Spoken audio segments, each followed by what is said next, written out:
My name is Dr. Marissa Macnamara, and I'm a lab manager at Queensland Museum. My specialist area is marine parasites. A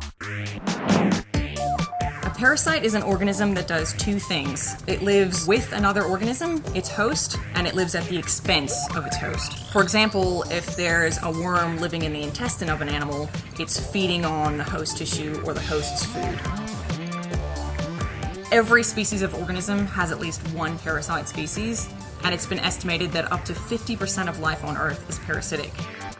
Parasites have many different amazing adaptations to help them survive. Some of them can change the behavior of their hosts to help them complete their life cycle. You can find a tiny parasite in an organism at the bottom of the food chain, and years later, you can find the same parasite living in a top predator. This is a great example of how parasites travel through food chains.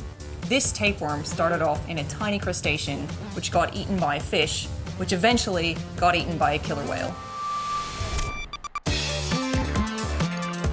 We classify parasites the same way we classify any other organism, which is using their characteristics and what other organisms they're related to. Classification is important because it helps us sort all the organisms on Earth into understandable groups and helps us understand the relationships between those groups.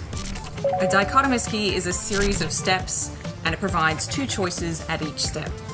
For example, the first step might state the organism has 4 legs or the organism has 2 legs. So I could choose whichever one was accurate for the organism I'm looking at and then go down to the next step. As part of my PhD research, I created a dichotomous key to help explain the differences between the species I was studying. One of the cool things about my job is the fact that if I discover a new species, I can name it after anything I like. Normally, species might be named after a distinguishing characteristic or the place they were found, but species can be named after anything, even celebrities.